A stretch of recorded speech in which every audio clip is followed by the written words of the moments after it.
Sacha Thompson, welcome to the conversation today. Thank you for having me, John. It is a pleasure to be with you. You're joining us from Maryland. I'm south of Salt Lake City in Utah. And today we're going to be talking about psychological safety and creating an inclusive workplace and really how the two go hand in hand. And it's an interesting time Mm. for the conversations around inclusion. Diversity, equity, inclusion, and belonging has become a heavily politicized kind of set of terms and which I find incredibly unfortunate. It's a really interesting time for organizations, for employees, for those who do the work of DEI as consultants or within organizations. Yet the need and the importance of it all remains.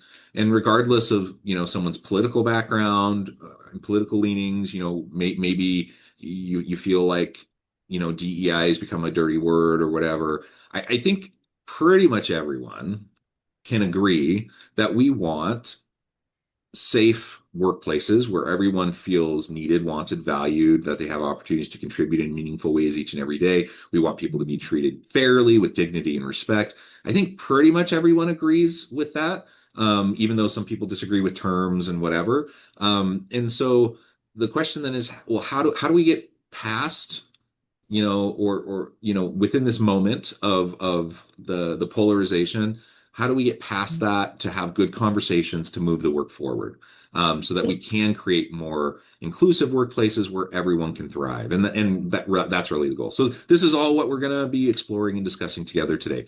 As we get Sounds good. started, I just wanted to share a brief bio for Sasha. Sasha Thompson is the visionary founder behind the Equity Equation, a prestigious consultancy dedicated to fostering inclusive cultures. Based on the vibrant Washington, D.C. area, Sasha brings over 2 decades of diverse experience spanning the education, nonprofit, and tech sectors to empower her clients.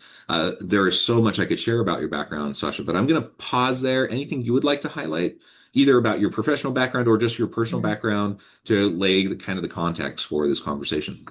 Yeah, I think a big part, first of all, thank you for having me again. A big part that I think is so important is that a lot of the work that I've done over the past few years has focused on psychological safety and how to create psychological safety within the workplace. And I'm also a certified coach. So not only am I a facilitator and do consulting work, but I see my purpose is also providing people with the tools so that they have the skill sets so that they don't need me, right? Like I'm giving you everything that you need so that you can be successful. And so, how do I coach people to do that? And so, this is not about one and done checking the box, but this is how do you embody this work so that it becomes a part of who you are and then ultimately a part of your workplace. Yeah, I appreciate all of that. And I think coaching is really, really important in the space, especially when folks don't know how to have the conversations. And so there's definitional work and just like knowledge work that needs to be done. Mhm. But more importantly than that, there is, interpersonal and communication, coaching that often needs to happen just so people can productively Yeah. converse around and work on these sorts of issues. And I want to also like the very first thing that pops into my head when I think about diversity training, and you just said the one and done, like check the box, which is dumb. Like, and it doesn't work. It doesn't do anything. The only thing it potentially does is like cover the company's butt because they can say everyone did something and checked a box, but it It's doesn't actually. compliance. Yeah, it's compliance, and it doesn't actually do anything, right? And the thing that always pops into my mind is that episode, the early episode from The Office back in like the 2000s, Diversity Day. And I don't know if you remember this episode. I, It's so cringy, and it's so obnoxious. And it's one of those compliance, let's check the box. Someone said something offensive. We're going to send in a person to do like a 1 hour training, make everyone sign a thing, and then we're done. And then we can wash our hands of it, right? And yeah, that's the stupid part. Like if that's what we're trying to do within our organizations, I mean, we're not only setting ourselves up for failure, but like it's just it's going to be counterproductive. It's going to make things worse. So let's absolutely. hopefully we're way beyond that in most organizations, though unfortunately I still see remnants of that kind of an approach at times. Yeah. Yeah, I think it's so important. One of the things that I often talk about is the organizational culture, is what people experience every single day. It's not what's written on the cafeteria wall. And Yeah. so, when we go into these organizations and they have all these values and everything on the wall, the question that I ask is, okay, what does that look like every single day? Like, how does that manifest? How is that embodied in my interactions with people? And people stumble over that. Oh, well, or it's just kind of what everybody says, right? It's just, this is the script that we should say. And we believe in da, da, da. Okay, so what does that look like? Yeah.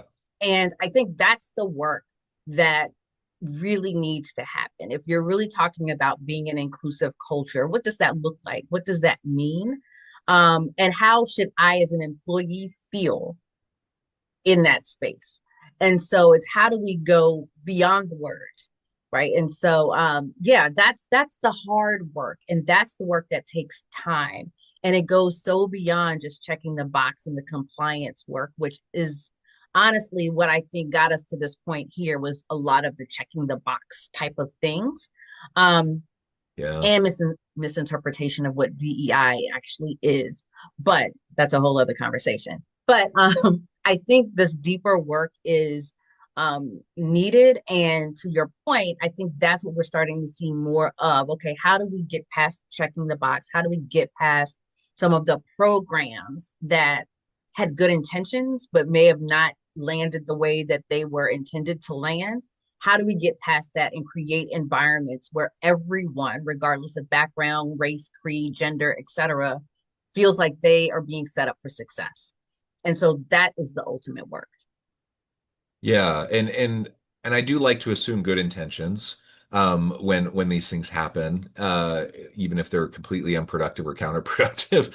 But the reality is, you're right. Like they don't particularly work, and there's been different waves, like pendulum swing, right? And there's been different waves over time of how this whole field and the work has developed. But I think a big inflection point was the George Floyd murder back in 2020. And it was so everywhere, and just the horrific video, and all of a sudden, like almost every organization felt the pressure to put out a statement, Yeah. and to do something for their people to demonstrate that, hey, we see you, we value you, this is not okay, etc. Right? Which is fine. But the problem was, for so many organizations, it was just performative. And they said nice things, maybe they put a nice thing on the wall, send a nice email, whatever. But in the day to day, like nothing changed. Mm-hmm. And that, I agree. I think that's partially why the pendulum has swung back in recent years, is because there was so much performative energy put towards it that didn't actually accomplish anything. And all it really did for a lot of people was kind of tick them off and require, cause them to retrench, in ways that weren't healthy. And so, there's a good lesson to be learned from that for all of us who want to do this work and be allies and be supportive of various communities, that, there's no shortcut and there's no substitute for the real work that has to be done. And in fact, we can really hurt the cause, if we're only doing surface level performative stuff. Yeah. And it's interesting, you use the word ally, and I tell people I cringe a little bit at that word because people look at it as a noun, Mm, right? I am an ally. But it's a verb, yeah. right? And so how do you actively do that? And so when people say to me, oh, I'm an ally for this community, and the question that I ask is, what are you willing to risk for that community? What Yeah. are you willing to put on the line for that community? And it's interesting to see some of the reactions to that. It's like, oh, I just want to support. Okay, so you're not an ally then. You're just a supporter. Like, If let's I'm not willing clarify. to leverage my privilege for Right. marginalized communities, then yes, I'm not an ally. So yeah, I'm a straight cisgender white dude. I have like all the layers of privilege, you know? And Right. so for me, like I really have to, like, I have to be willing to speak up, push back, challenge the status quo, even if that makes me a little bit uncomfortable, even if that potentially puts my job at risk, right? Or, my social standing at risk or whatever. Like that's the whole point, right? Is that I Yeah. have to be active in my allyship and I have to be willing to put my privilege to work for those who don't have it. And I appreciate that. And I think something that is often missing in that conversation is everybody can be an ally to someone else, Yeah. right? And so even though as a Black woman in this country, I have lots of areas that I don't have privilege, but I'm able-bodied, right? I'm cisgender. And so I often talk about when I worked in corporate, being on a team, talking about a website. And the question that I asked was, will a screen reader be able to be utilized for it? And they're looking at me like I'm crazy. Like, why would we need a screen reader? I'm like, because if it's a website about inclusion, I think you may want to have something that, if people have visual impairments, they'd be able to read what's on the screen. Um, I was the only person thinking about that in that Yeah. conversation, right? And so it's not always about race and gender, but it's often thinking about how other people that aren't in the room are being thought about, or at least you can pause the conversation so that you're being more inclusive of others. And so I think that part of the reason why we're also here too it has made quote unquote all white cisgendered men, white men, the enemy, Right. which is far from the truth. And so, what I think you're going to start to see more of, and I was just on a call yesterday with a good friend who does a lot of this work, is how do we create a more inclusive conversation around inclusion, right? Without being exclusionary. How do we create environments where everyone can thrive and everyone's voice has the same amount of weight in the conversation and not necessarily be pit on the majority group, regardless of what that group is? How are we getting those other voices in? And how are we getting the voices in of the people that aren't even at the table? So I think, even though we are going through a time right now, it is, at least for me, I've been calling it a caterpillar moment. Like, Mm. is this our chance and opportunity to become a beautiful butterfly? And what are we doing with that time, that discomfort moment, right? In that metamorphosis of this work. And so I think that is this is an opportunity for us to really step back and be more cognizant of what we're doing, but also, are we truly being as inclusive as we want to be?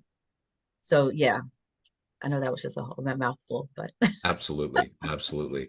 And I think we've been kind of unpacking different components of inclusion and DEI work, and I just want to reiterate what you just said, that inclusion is an inclusive term, like obviously, right?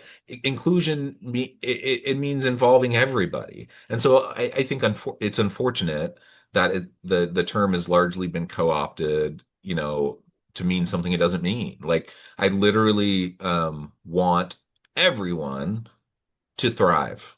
I want everyone to fulfill their potential. I want everyone to have opportunities for meaningful contribution, to feel valued. I want that for everybody. I don't care if they're a white dude. I don't care if they're a pregnant woman of color. I don't care if they're physically disabled. I don't care mm, if they're trans or LGBT, whatever. I don't care. Like what I want is everyone to be in a healthy space and for everyone to be yeah, able to contribute. And that's what inclusion means. And that's really what I think those of us who do work in this space, we get that. But I don't think that message always gets across. And so it gets kind of co-opted and relabeled as just how are we going to help people of color or LGBT or whatever.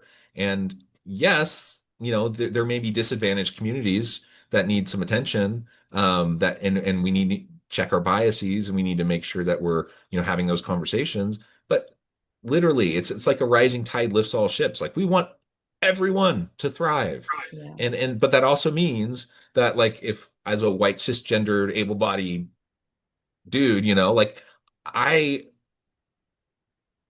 if I'm only positioning myself, in my opportunity within like the perspective of privilege, and I want to maintain that privilege. And if there's any equalization of privilege, then that means I'm being hurt or harmed, which is a common perspective, I think. Then that's incredibly problematic, and I can't raise my identity, my group, unless I can help raise everyone around me. Like if people are disadvantaged, then that hurts everybody. And it helps everyone when everyone has equal opportunity. Yeah, I think you're speaking to the real fight here. The challenge that we are facing is about equity, right? And there's equity versus equality. And Yeah. so there's this misunderstanding that equity equals unfairness. Um, and I use the analogy of children, right? So I have bonus boys that are 18 years old, twins, um, very different personalities. Hmm. And so they need different things, certain things that I will say to one, I may not have to say to the other. Right. And it's not that I don't love them anymore. I want them both to be successful, but they don't need the same things. And so we have to think about it in a similar way, that everybody doesn't need the same thing in order to be successful. And so, and what that looks like for me may be different than what you need, or it may look exactly the same. And we have very different backgrounds. And so we have to get out of this mindset of what fairness is, and everybody gets the same thing. Everybody doesn't need the same thing. And so I really Or think the want the big same thing. we don't want the same thing, Right. right? And so the fight here is really about equity. And that's part of the reason why I named my company the Equity Equation. Like, it is, what do people need in order to be successful? What do people need? What barriers need to be removed, or what support needs to be provided in order for people to be successful? And so that's what this work is all about. And so the more we can start to think about it from those terms and understand that this is about getting people to that, across the line of success, versus I just want everything to be fair. Life's not fair, right? And we're seeing that. And so this battle that we are seeing play out right now is this fight for um, continuing to have privileges Yeah. for those that may or may not need privileges. Yeah. And so it'll be an interesting next few years to see how all of this For, plays out. for, But for yeah, sure. I think that's the battle. And so organizations really need to understand that in order for them to create these environments where people feel like they can thrive and they feel valued and seen and connected, they have to understand what equity looks like within those organizations as well. Yeah, yeah, very well said.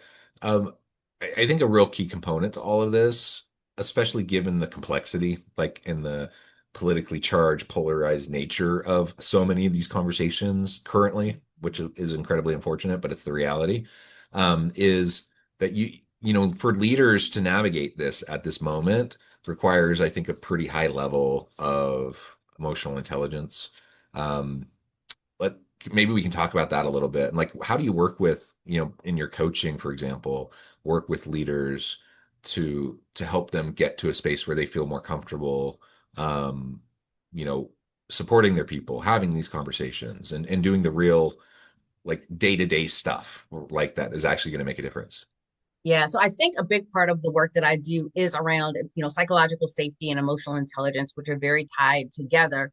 And it's having people understand that we're dealing with humans, right? We're not just checking boxes off tasks, because I think we get into this mode of, okay, are all the tasks done?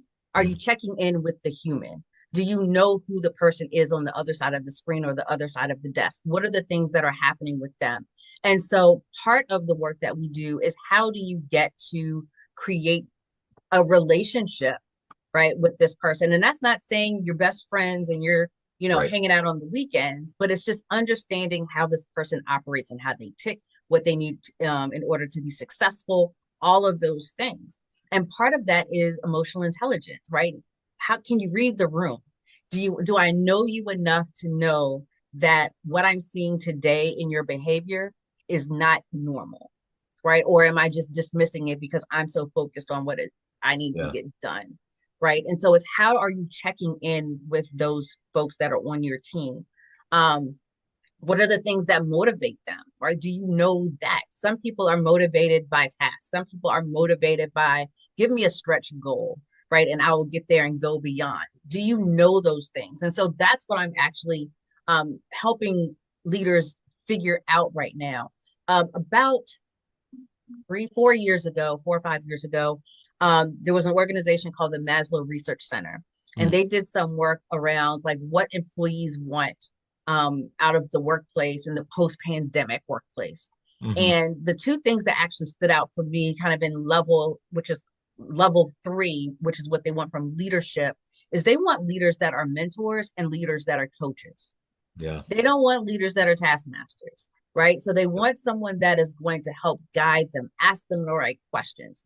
And corporate America, I'll say corporate America is great at mentorship, sucks at coaching, right? Absolutely sucks And at maybe can, coaching. can you talk to that for just a moment? Like in your mind, what's the difference? Because I agree. I completely agree. And I've raised this issue with folks, and then they're like, "What do you mean? Mentoring and coaching is the same thing." And I'm like, "No, no, no, No, no." no, no, no, no. So a mentor is someone who's been kind of in your shoes that can help give you some guidance on, oh, I would approach it this way, or they can open doors for you to opportunities, right? They're kind of speaking for you when you're not in the room. It's a very different role. A coach is not going to tell you anything. A coach is going to ask questions, right? And so the coach is going to help guide you through those questions, never tell you which path to take. And so I was actually working with a client yesterday, coaching a client yesterday, and he was, telling me about a situation. And I said, okay, so now that you know what you know, how would you approach this differently? And he had to sit back and think about it. And as a coach, I'm not telling him what to say, to think or what to believe. I'm having him think through that process, right? And so now I'm in this process of having to teach him how to ask the right questions of the folks on his team, because again, we're very much in this mentor role or this teacher role of do if I say that this, you do this, right? Or this is how I would do it, just go ahead and do it, rather than empowering employees to feel like, okay, so understanding everything that you know, what is the best way that you approach it? What are the top two ways that you would approach this, right? What is your gut telling you? Having those conversations, and it leads to you also figuring out how well that person thinks. Like there may be some misinformation that they may have that you can help guide them with. It's a very different seat that you're sitting in, and helping them with their professional development. So that's kind of how I look at coaching. Is I'm a guide that's going to be by your side. I'm not going to tell you which path to take, and a mentor will help you figure out that path. Yeah. Yeah. And asking the right questions. I mean, that may sound easy and obvious, but like that's hard. It is Learning very hard. learning to ask the right questions is a real challenge. And that's why a coach can be so valuable is because they, if they're in tune, they can hear what you're saying, ask questions, ask follow-up questions, and encourage you to think about things maybe in a different way than you had previously, stuff like that, all of which can be super helpful. But ultimately, I'm not directing anything and I'm not telling you what to do. I'm not giving you the answer. And yeah, very different thing than mentoring. Both are Yes, important, both are valuable, right? absolutely. And when I think about creating, within this conversation of inclusion and psychological safety, and empowerment, like they all go hand in hand. They Like do. if I want a truly inclusive workplace, a psychologically safe workplace where everyone feels valued and empowered, it mandates that you have coaching. It mandates that you have leaders that have emotional intelligence that can help with that coaching process. Mhm. And so, I think that's a really important area, an opportunity for improvement. Most leaders, It is huge. yeah, It most is huge. leaders have that opportunity. I have that opportunity. You have the opportunity. Like we do work in the space and we have that opportunity. Like everyone needs to have the intellectual humility to realize that, there's room for growth and development in this area. And I think it'll make all the difference in the world for us to be able One to of have. the best things that I heard was every coach has a coach, Yeah. right? Yeah. And I mean, I have a coach, and maybe the first time I worked with her, I was working in corporate, and she asked me the question, Sacha, where do you have the most impact, inside or outside of the organization? This was maybe 6, 7 years ago, and that question still plays in my head, as to like, okay, am I doing all that I can where I am, or can I serve them better in another capacity? Yeah. Right. And so that's a question that I keep going back to, but it's because it was a great coaching question. Yeah. And so, Yeah. yeah, I think we all have that capacity within organizations to empower leaders to empower others, through those coaching questions. Yeah. Sacha, this has just been a fantastic conversation. We could go on and on. I do note the time. I Yeah. need to let you go. But before we wrap things up for today, I just wanted to give you a chance to share with the audience how they can connect with you, find out more about your work, and then give us the final word for today. Yeah, absolutely. You can always find my website, which is theequityequationllc.com. You can find me on LinkedIn. That's probably where I spend most of my time. Sacha Thompson on there. Um, and then the equity equation on all social media. So we have our podcast as well as DEI After Five. And so you could look that up, and we have similar conversations, talking about just everything that's happening in this space. Yeah, so those are, I think, the best places to find me. Wonderful. Sacha, thank you so much. It's been a real pleasure. I encourage the audience to reach out, to get connected, find out more about what Sacha can do for you. And as always, I hope everyone can stay healthy and safe, that you can find meaning and purpose at work each and every day. And I hope you all have a great week.